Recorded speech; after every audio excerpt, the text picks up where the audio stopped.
Good morning, everyone. We'll wait for your colleagues to continue to arrive.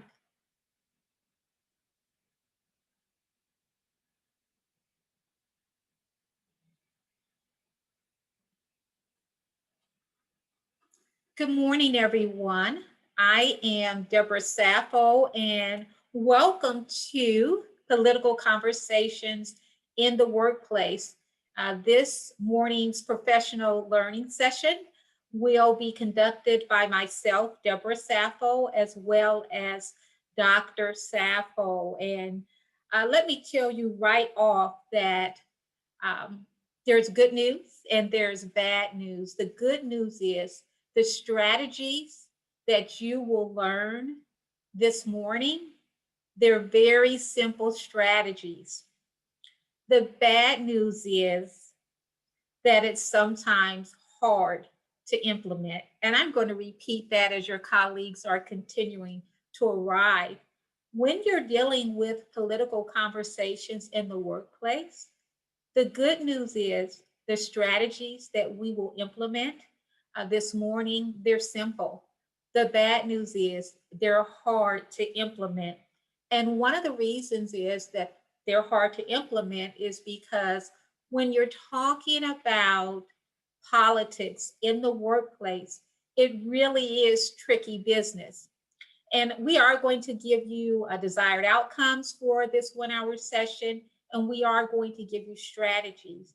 But I want you to remember in the backdrop of everything that we discussed today, that all of you are hired at the pleasure of the Ohio State University. In any conversation or any element for that reason that takes you away from what they hired you to do at the level that you're supposed to do it, then that entity, that element, that thing, that conversation should not take priority over what you have been hired to do.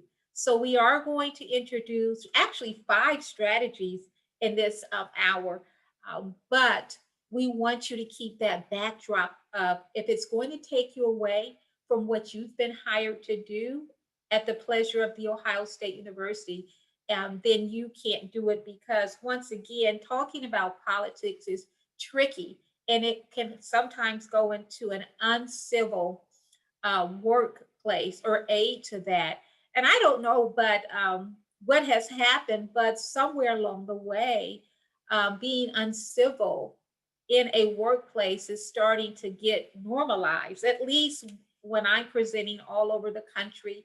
Not all the times are they institutions of higher ed, but a lot of times they are, as well as businesses and school districts. So we want to make sure that we maintain a civil workplace. Well, another good desired outcome of today's session is that if you can navigate through these strategies that we are going to introduce to you this morning, they also will aid in other difficult conversations such as peer reviews or other challenging discussions. So we're going to delve right on into today's political conversations in the workplace. Our desired outcome is just onefold: to provide effective communication strategies for ensuring conversations will remain civil. So here we go. One of the things that I want to make sure that if you are going to decide to enter into a political conversation is not to assume bad intent. This has been a very heated political climate. I would say really the last decade. Um, it has been very, very uncivil and just heightened. But if you are going to decide to enter into a political conversation in the workplace, don't assume bad intent.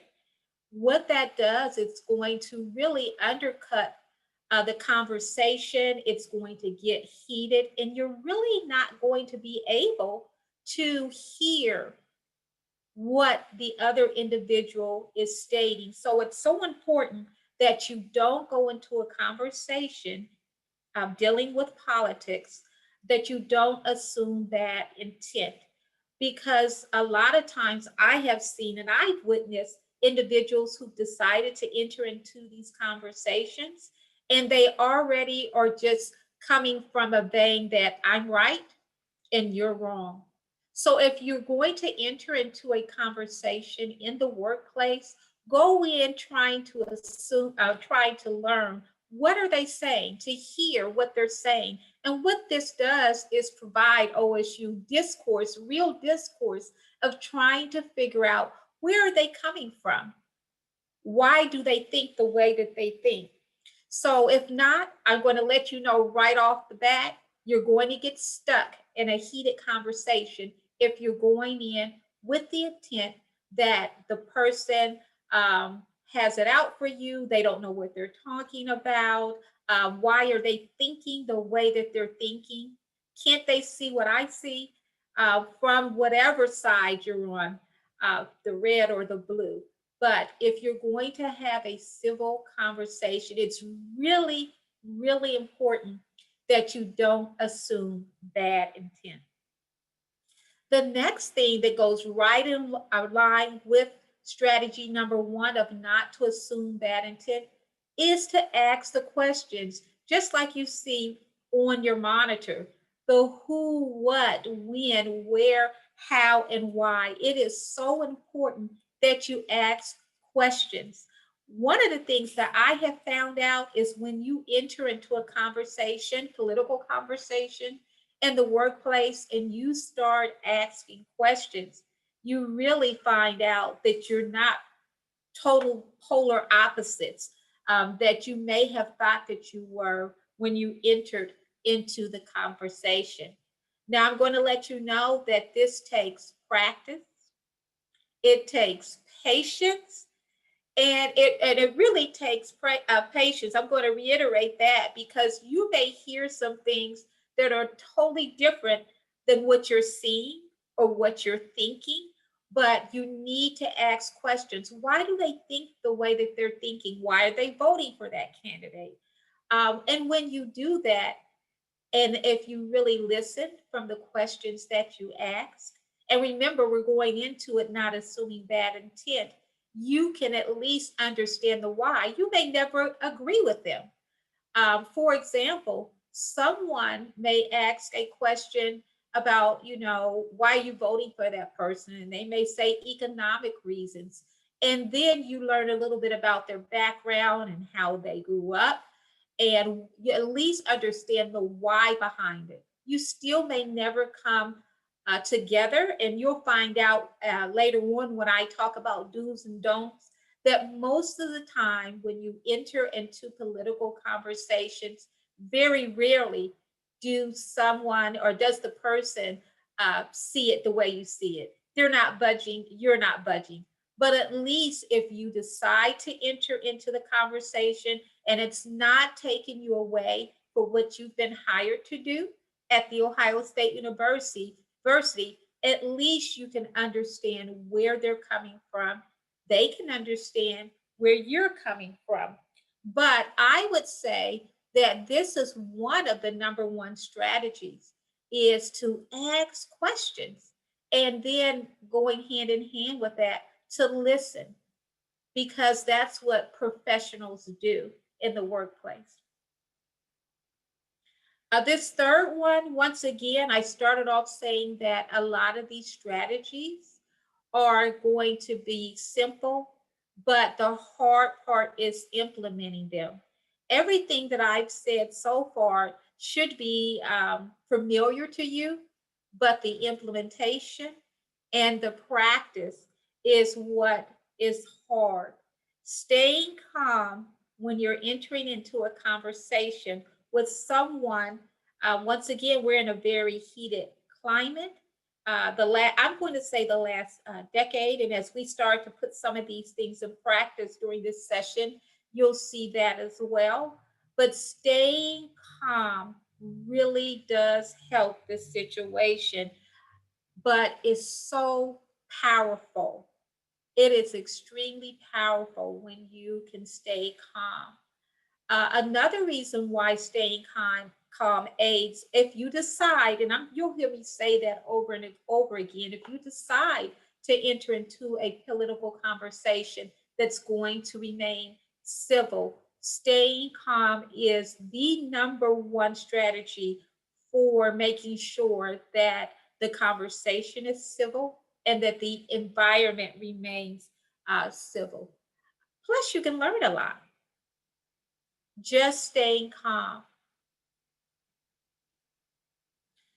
The fourth strategy that I want you to really think about in the backdrop of making sure that you are doing the work that you've been hired to do at the mastery level that you've been hired to do it, make the argument. If you're staying calm, you're not thinking about bad intent, and you are going to listen. Why do you think the way that you think? Why does that person think the way that they think? And I mentioned earlier, a lot of times you will find out that you're somewhere in between, and you're not as far off as you think that you are when it comes to your political stance. Maybe you are. I'm not saying that's the case all the time, but at least make the argument so that that person will know and you can delineate it, what it is that you are saying and they're saying. A lot of times I'm hearing Ohio State participants that the Zoom communication, like we're on now, it really doesn't aid in good communication. But what I like to say is that when you're dealing with difficult conversations or you're dealing with political conversations that are heated, sometimes this virtual or this type of communication via Zoom and distance communication, it can aid in you making the argument, because sometimes when you're face to face with your colleagues that you know very well, it's easier to get heated or even say things that you may regret later.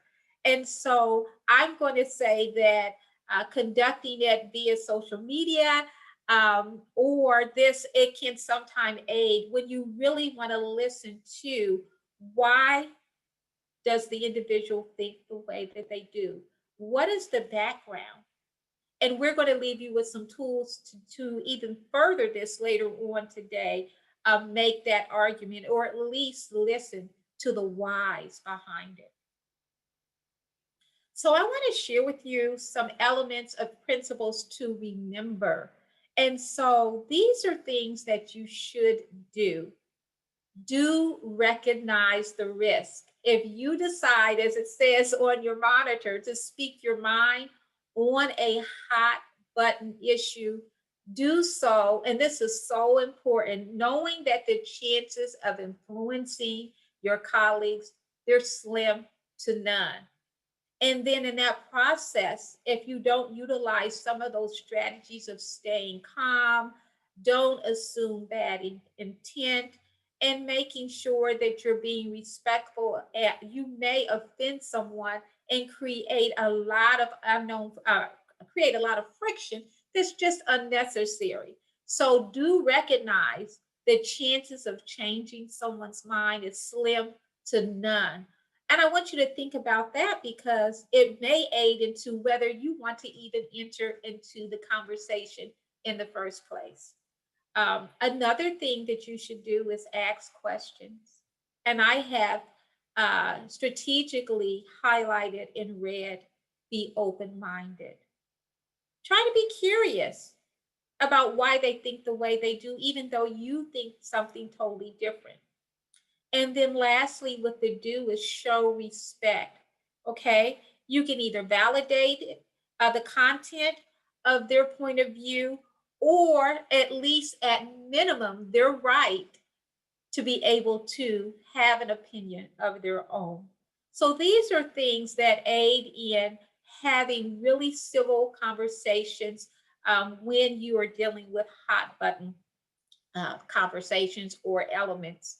So, principles to remember, we're going to talk about some things that you should not do. Okay. Don't demonize the other side.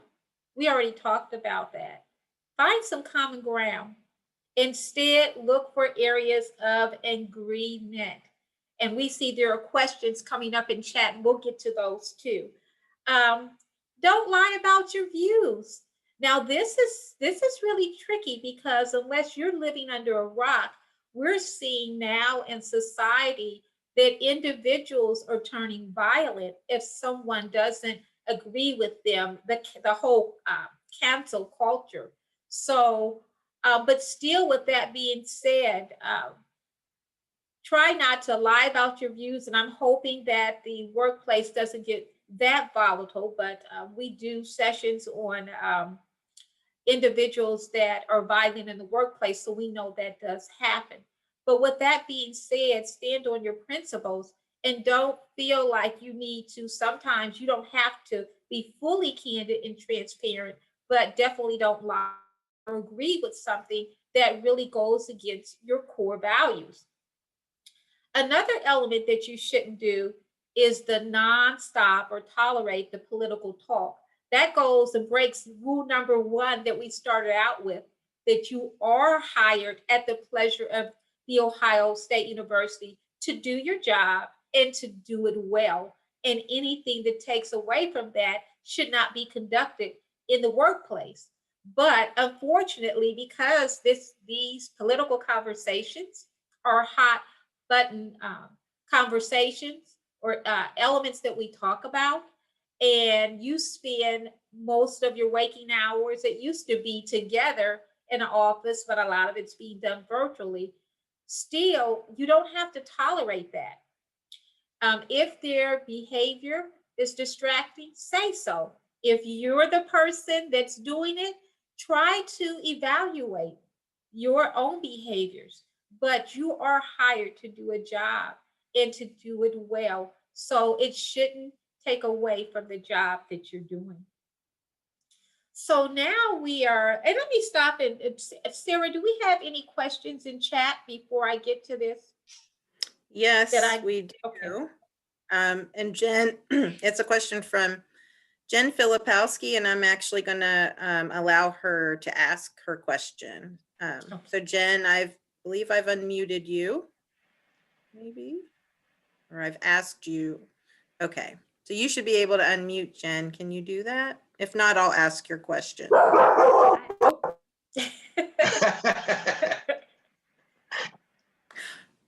ask it. Her question was, what about the line between politics and discrimination or microaggressions, etc.? These overlap with politics, though maybe they shouldn't. Ooh, those go a lot. And that's a good question. Thank you. I think it says Jen. I'm looking on my other device. It is, that's okay about the dogs. I am a dog lover as well. I'm going to defer a lot of this to Dr. Sappho, but I do want to say it is a thin line, a very thin line between politics and discrimination. And I thank you for that question because we've actually seen it on the news. So Dr. Sappho, you can answer that. Well, what I say to that, yeah, they do cross over, but I still think the tools that we're providing is that you have to have that dialogue to solve those problems of discrimination and misogyny and all those type of things. And I think one of the important things I really try to do, I do with a lot of my students, I always ask them to start their conversation with not with how I feel. Because when they have a personal attachment, just give me your claim and lay out the facts first so we can discuss that.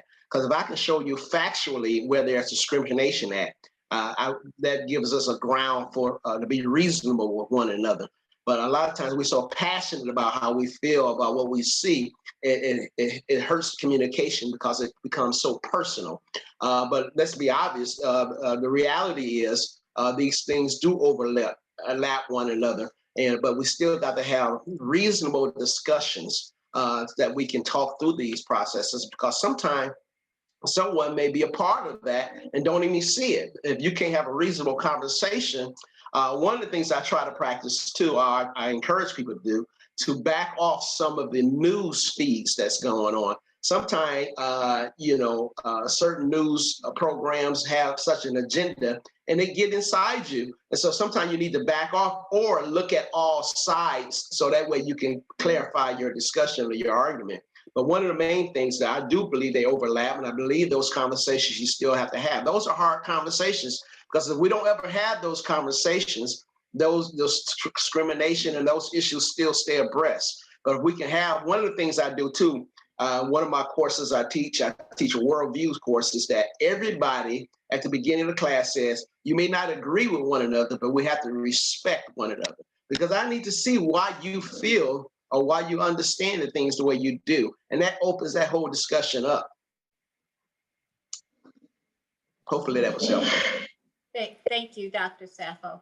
You could go ahead and turn your mute off. And if it's something that's incessant and it continues, then we already know that turns into an HR issue as well, in addition to everything Dr. Sappho said. Any other questions? Any other questions I should address? Okay. I don't see any questions, but if I wanted to let the attendees know, they can also raise their hand, and then I can make a note that they have a question or pop them into the chat. There's no other questions at the moment. Wonderful. So we're going to move forward, and let me know in chat with a yes or no. Have you heard of the Ladder of Inference before?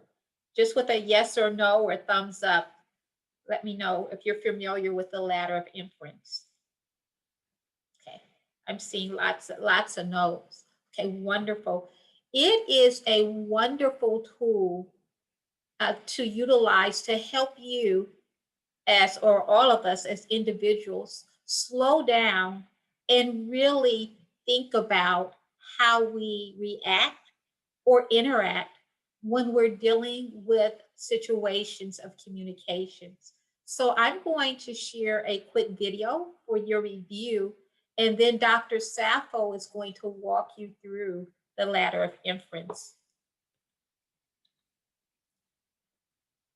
So I may need to reshare my screen. Can they see it? Can they see it? Let me see. Yes. Yep. You can? Okay, perfect. Yep. Okay, then we'll go ahead and move forward.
Okay.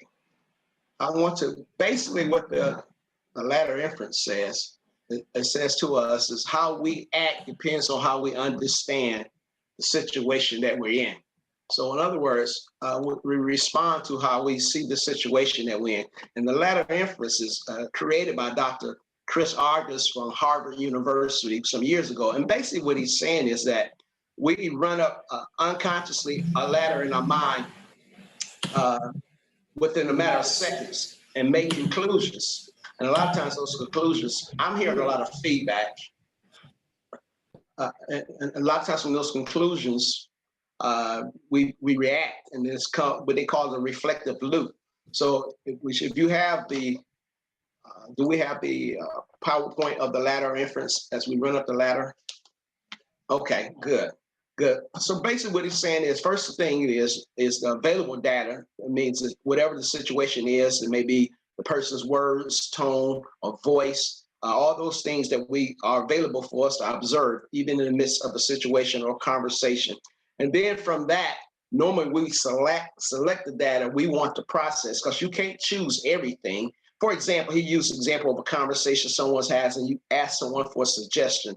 And this person says, to your suggestion, they pause for a moment, and then they say, that sounds like a rational approach. You select the data, and what you notice out the data is that they paused. And then with their pausing, you just said that it's a rational approach. You missed out on the part that it says sounds like a rational approach. And then from there, we paraphrase the data. This all happens in a matter of seconds in our mind, and we'll supply meaning to it. And we paraphrase the data. Sometimes you can paraphrase the data by saying something like, well, this person said that there is a problem with my suggestion. Why did you conclude that it was a problem? Because they may have paused. We just run it unconsciously in our mind. There's a problem with my, and then while it is rational, it does not address the needs that I'm having, because we paraphrase the data and just ran up the ladder. And then from that, we just apply meaning, or a lot of times we make assumptions that, for example, this same person that gave you a response to the suggestions said, well, they're having the doubts about my suggestions, and they're just trying to move on. But their pause might have been, they was thinking about your suggestion. But as we run up the ladder, we make these conclusions, and we come to these conclusions and conclude automatically how this person or this person responded. And then from our belief systems, our values, our core values, we take our action, how we respond in action. And a lot of time we have a whole category of stock responses unconsciously in our mind. That becomes our reflective loop. Our beliefs influence what we observe. I'll give an example. I was teaching higher education, and unbeknownst to me, I was doing a lecture hall course with a small lecture hall, about 200 students. And one of the students would come late to class every week. And he would come in class and come through the crowd and get in the middle of the lecture hall and have a seat in front of the lecture hall. And what I noticed, he would come in, he would either have a basketball with him, or he would have workout clothing. And so I ran up the ladder saying, well, this person's not taking my class seriously, because they're always late to class and they always have this gym attire, as if like, they rather be at the gym than in my class. So one time I stopped the individual from coming in and made him sit in a different location. And after I talked with him, I found out he was one of the basketball stars, and he had open gym. And what he would do was he would have his friends save him a seat in the middle of the lecture so he wouldn't miss any of the lecture. This was years ago. This has been at least over 10 years. And so instead of taking my class for granted, he was really trying to situate himself so he can get the best information. And I ran up the ladder thinking that, oh, he's an athlete, so he's trying to take advantage of my class. And he would have to get across campus, and coming across campus, he said people would stop him, tell him how good his game was. He had a good game, and it was required for him to go to open gym. And so he would always come late to class, but his concern was that he wanted to sit right up in the middle of class, so I wouldn't think that he was taking my class for granted. But I thought he was trying to be showy by coming and getting in the middle of class. And as he was trying to get in his seat, people would give him high five and things to that nature. So I ran up the ladder, and my action was that an athlete, this is just my assumption at the time, that an athlete would say, well, this is an easy class and I'm just going to take it for granted. And so I already had that as one of my stock belief systems in my reflective loop. So I didn't observe all the data that the students would position themselves for him to better and be engaged in the class, and that always he never missed class. He was always late, and then I didn't observe the fact that he still had his books and materials with him along with his gym attire. He said a lot of times he wouldn't get a chance to change so he could try to get to class as close as on time as possible. So I ran up the ladder. I selected the data I wanted to process, and then I paraphrased it and took it and made my assumptions automatically from this reflective loop. So I observed it, I selected it, I applied meaning, I made my assumptions, I came to my conclusions, and unconsciously I applied my beliefs and my actions. And so many times we have these stock values and these stock options already in our mind. So when situations come, we automatically go to our reflective loop without really observing all the data, or without looking at sometimes our options may not be the best options, or there's some gaps. There's some gaps in our thinking. We automatically just run up that ladder unconsciously and apply these options and come to conclusions on situations without evaluating. And that can easily happen in political conversations. Automatically observe that if this person is supporting, live in a certain geographical region, you're automatically supporting this particular political candidate, or so I already think something about you because I already have a stock thought of people that live in this area. This is who they're going to support, or this is how they look.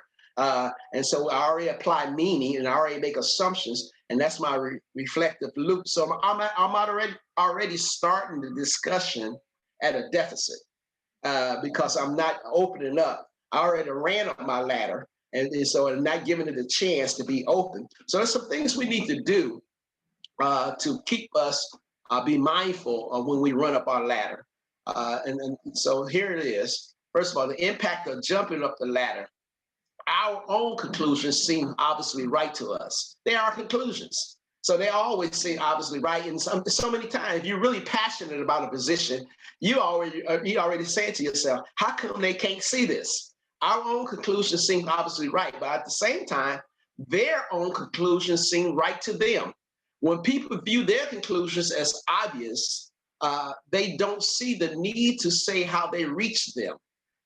It's like, you don't see this? And so in other words, we already being combative because I think you should see, I don't need to explain to you how I reach my conclusion. And that's why I think it's important that we identify the facts, because we can learn more information about our own conclusions. And in that discussion, if we identify the facts of why we reach that conclusion, some people's conclusions on especially political discussions, well, my grandfather is this, and my father is this, or my grandparents and all this. But what are the obvious reasons why you reach that conclusion?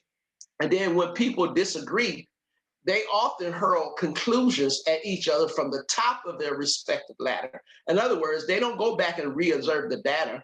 They just hurl conclusions at the top of their respective ladder, making it hard to resolve differences, to learn. One of the great things I think we should learn from one another. And it makes it hard because you just throwing. That's why when we start off our discussion with I feel, and you don't agree with the way I feel, it already puts me in a defensive mode. And I'm automatically saying, well, I'm just going to hear comments from the top of my ladder and not explain how I got this so we can resolve. And then when people view other person's conclusions as wrong, they tend to explain reasons why others are obviously wrong. Instead of explaining to how I come to my conclusion, we tend to explain why your conclusion is wrong. And that's something we need to be more attentive to, listening to one another, to listen to say, why did they reach this conclusion? But obviously, when I'm listening, I want to hear you explain how you reached your conclusion, not tell me why my conclusion is wrong. Even this, and like I said, in the midst of this political climate, for you to constantly tell me why my conclusion is wrong, that affects you personally. But if you explain to me how you, it makes the dialogue more comfortable if you can explain to me how you reach your conclusion, so I don't see it as a personal attack. So I think we got to be very careful of how we jump up the ladder and look in the data we choose to observe in making our discussions or our arguments. And I'll turn it over to Deborah at this time. I think we have one. Do we have any questions before we go? And I don't think we have breakout rooms available for today's session. So we're going to convene a town hall meeting where we're going to ask you to come off of your mics here in a second. But prior to that, I want to make sure I'm not missing any chat sessions. Any questions to Dr. Sappho about the Ladder of Inference? Hi, Deb. This is Sarah. I don't see anything in the chat. I'm actually going through and unmuting all of our participants so that you can have your town hall, because I don't have access to the breakout rooms. Sounds great then. So we're going to work around that. Thank you so much, Sarah.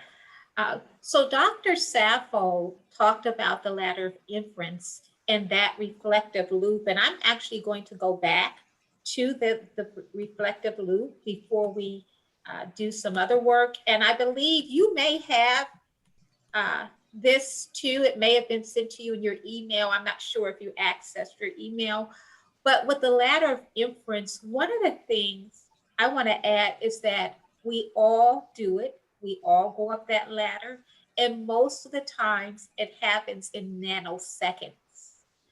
And Dr. Sappho, he shared a real life example of what he experienced as a professor.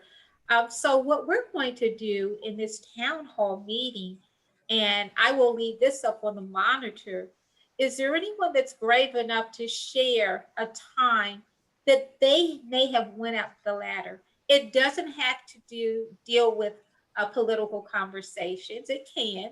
We're not shying away from that. But I wanted to broaden it to give you the opportunity to think about the time that you may have ran up the ladder. And remember, and I'm going to stop talking and pause here in a second, but another main element of running up the ladder is that we really can't see what the facts are because we're basing it so much on our experiences. If I experience being bit by a dog, it's really hard for someone to tell me that dogs are nice and they're kind, because my experience is I was bitten by a dog.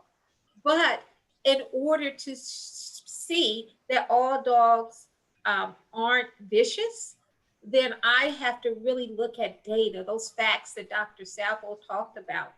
So I'm gonna pause to allow participants to speak. We've allowed about 3 minutes in this space to just share either questions about the Ladder of Inference or an experience that you went up the Ladder of Inference.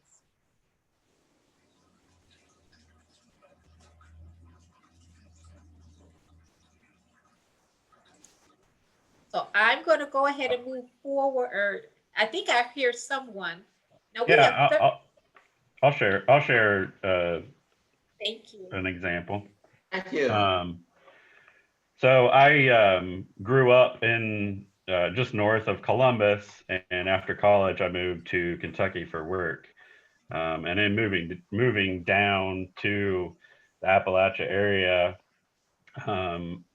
I was quick to judge people as stupid or slow or not as intelligent because they talked slower and had an accent, or they lived in rural areas and so forth.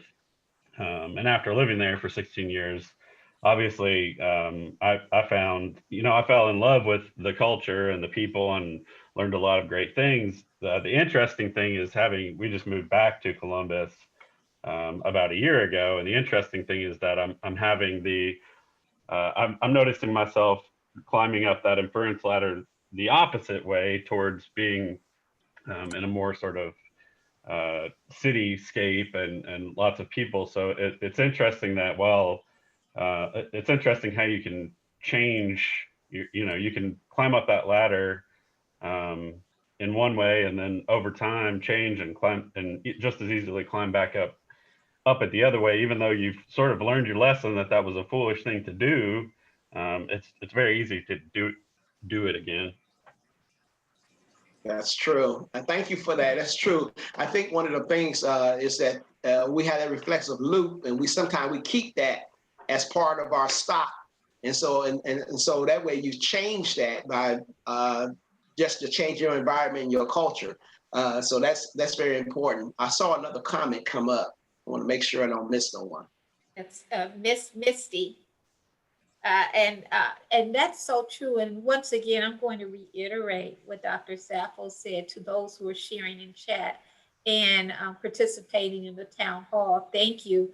But when the gentleman was sharing, I was just nodding because we think that if we know this tool, we now know the ladder of inference, that we will automatically use it, but it happens just like that. And because it's a part of our core values and our beliefs and our experiences, it really aids in us not really radaring in on the facts.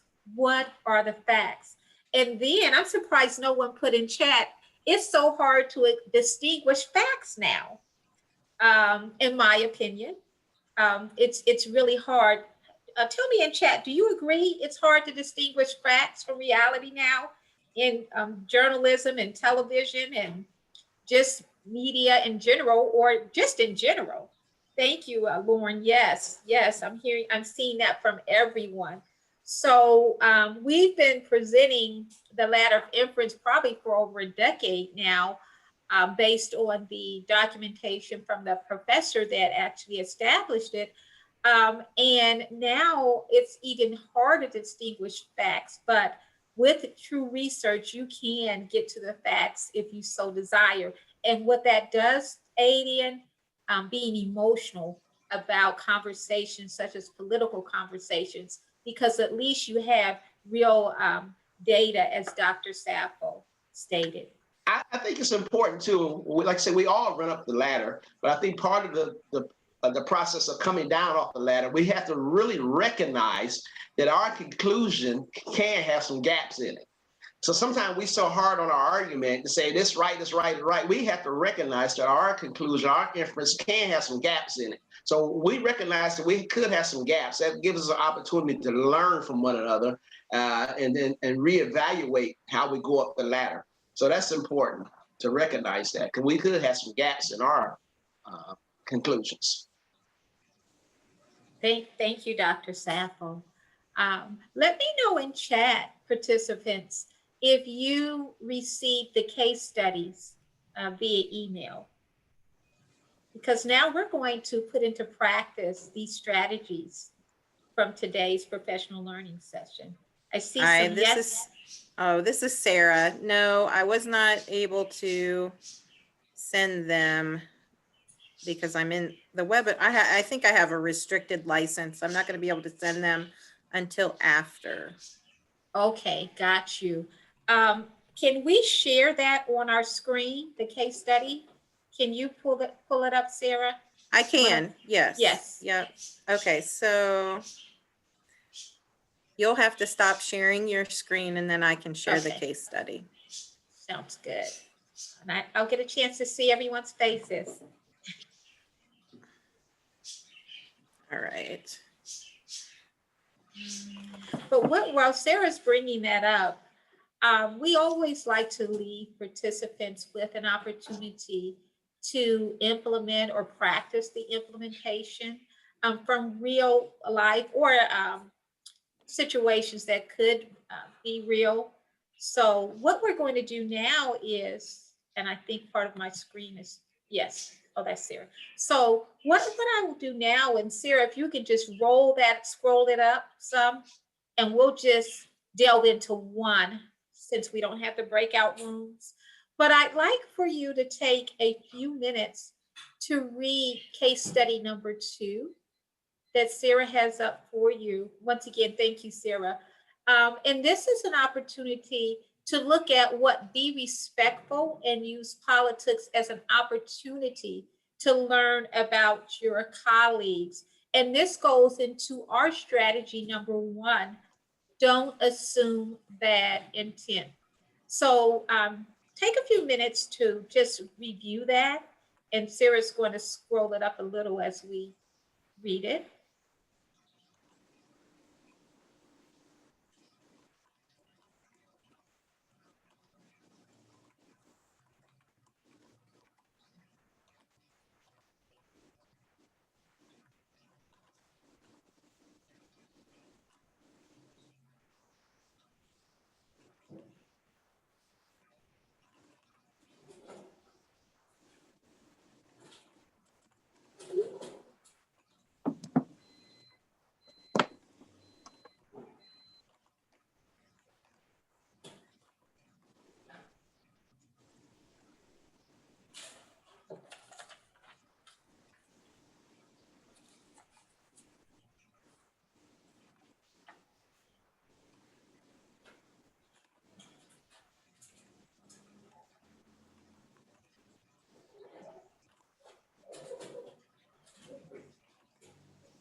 So I'm going to go ahead and talk a little bit about this scenario. And I strategically utilize the candidates from the previous election, which was Hillary and Trump. And so what happened here with this particular hypothetical situation is really looking at not assuming bad intent, and then also how to redirect when individuals are talking about politics in the workplace nonstop. Let me see in chat. Do you work with someone? Have you heard of someone that actually can't help but talk about politics all day long? Give me a yes or no in your workplace right now. Do you work with someone who talks about politics all the time? Thank you. I see Adam and Tish, and I'm sure there are others. It looks like it may be 50-50. So about 50% of you, and I think the yeses are going up. So you can relate to this particular hypothetical situation.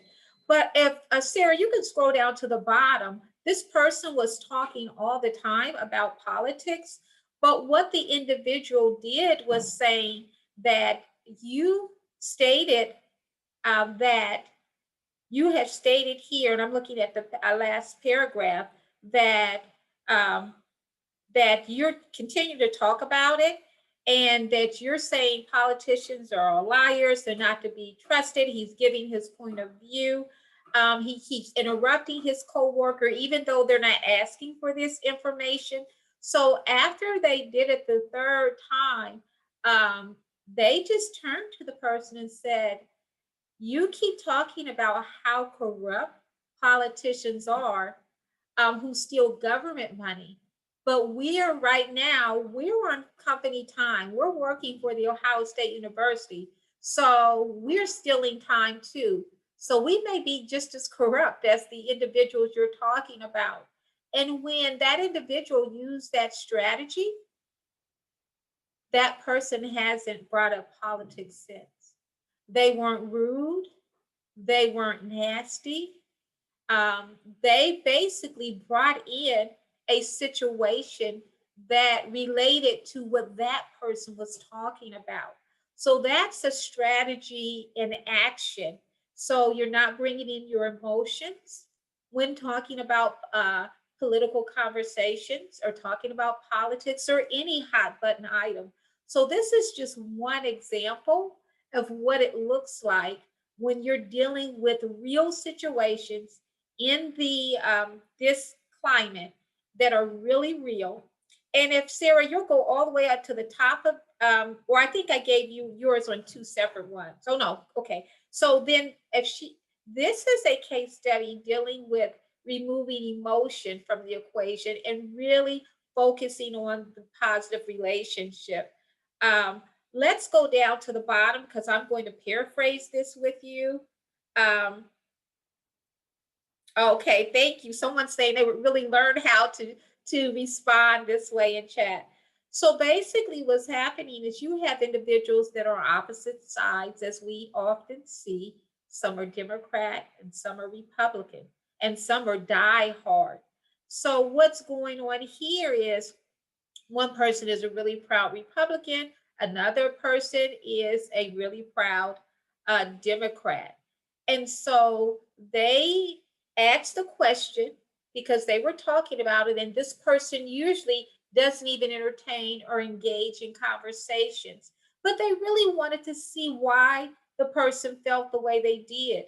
And the person is basically saying that I am voting for the person I am because I have to work 3 or 4 jobs just to be able, that's their reality. They have to work 3 or 4 jobs in order to make ends meet. So that's why I am voting the way that I'm voting.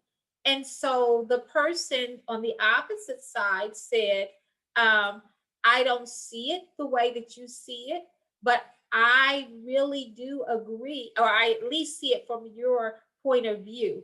And so this is the point I wanted to get to. After they had that conversation and they stated their argument, remember that was one of our strategies. They stated their argument. They decided that we are so opposites. They began to joke in a friendly manner and said, listen, you know what?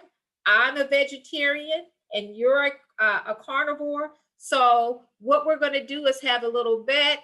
If your candidate wins, I'm going to the gun range. If your candidate wins, I may eat meat. So these were things that were still outside of the spectrum of their comfort zone, but they were able to listen to each other, still disagree, still to the point that I made with the do's and don'ts. The likelihood of you ever changing someone's mind is slim to none, but at least you're going to focus on maintaining a civil work environment where everyone has the ability to express themselves, but still continue to work on the work that they were hired to do at the level that they were hired to do it. So that's where we want to end with this morning, Ohio State University. And let me, before I end, say you've been great. You've been awesome. And I really enjoyed speaking with you all. And my overriding goal is that you have learned some additional tools and strategies that if you're going to enter into political conversations or any difficult conversation, that this will aid to your toolbox of other strategies that you utilize. So remember to don't go in with bad intent. To make sure you ask the questions, make your argument, stay calm, and make sure that when applicable, the ladder of inference will aid you in maintaining civil conversations. Thank you so much. And I'm going to turn it back over to Sarah.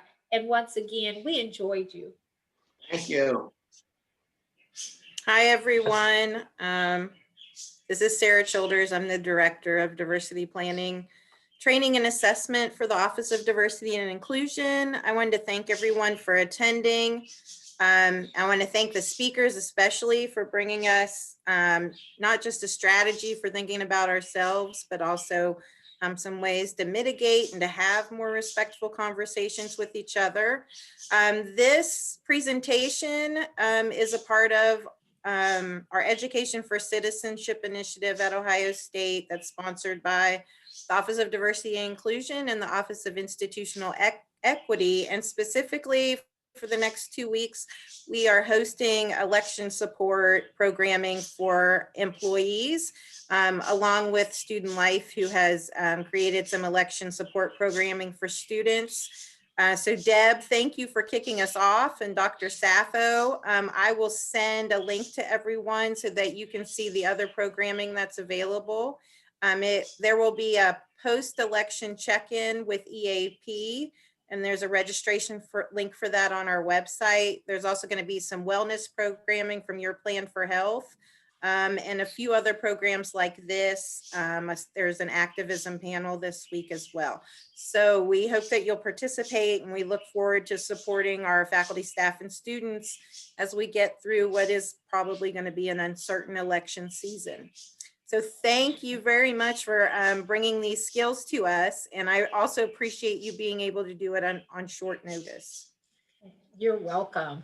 Have a wonderful afternoon, everyone. You too. Thank you so much.